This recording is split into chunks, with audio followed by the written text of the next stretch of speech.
நல்ல ஒழுக்கமுள்ள பையன் ஒருவன்.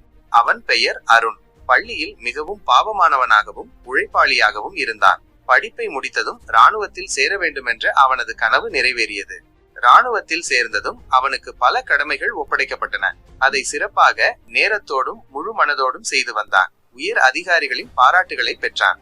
ஒரு நாள் எல்லை பகுதியில் அவன் குழுவுக்கு ஒரு முக்கியமான பணி கொடுக்கப்பட்டது. நாட்டின் எல்லை பகுதியில் ஒரு முக்கியமான தகவல் கேட்பு கோணத்தை அமைத்து எதிரியின் நகர்வுகளை கவனிக்க வேண்டிய பணி. இவ்வாறு ஒரு பணி மிகவும் கடினமானதும் ஆபத்தானதும். அருணும் அவன் குழுவும் இரவு நேரத்தில் பயணித்து அந்த இடத்துக்கு சென்றார்கள். பனி விழும் அந்த மலைப்பகுதி மின்சாரம் இல்லாமல் இருட்டாக இருந்தது.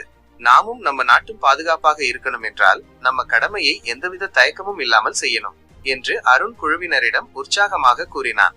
அருண் கூறிய அதே நிமிடத்தில் இருள் சூழ்ந்த அந்த மலைப்பகுதியில் தட எதிர்பாரா விதமாக 2 தீவிரவாதிகள் அவர்களை நோக்கி துப்பாக்கியால் சரமாரியாக சுட்டார்கள். அவன் தனது ரைபிளை எடுத்து மிக வேகமாக பதிலடி கொடுத்தான். அவனது பக்கத்தில் இருந்த வீரர் ராகுல் சிறிய காயமடைந்தாலும் அருண் அவனை பாதுகாப்பாக ஒரு பாறை வாசலில் இழுத்துச் சென்றான். அதன் பின்னர் 2 வீரர்களுடன் சேர்ந்து எதிரியை சுற்றி கொண்டனர். பல மணி நேர போராட்டத்திற்கு பின்னர் தீவிரவாதிகளை கைது செய்தனர். அந்த பணி வெற்றியடைந்தது. அருணின் துணிச்சல் குறித்து இராணுவ தலைமையகம் மூலம் அருணுக்கு மெடல் வழங்கப்பட்டது. அவன் சொந்த ஊரில் விழா நடத்தப்பட்டது. பள்ளி மாணவர்கள், பள்ளி ஆசிரியர்கள் அனைவரும் பெருமைப்பட்டார்கள்.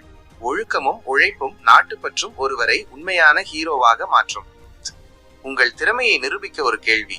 அருணின் பக்கத்தில் இருந்த வீரர் பெயர் என்ன? விடை தெரிந்தால் கமெண்ட் பண்ணவும்.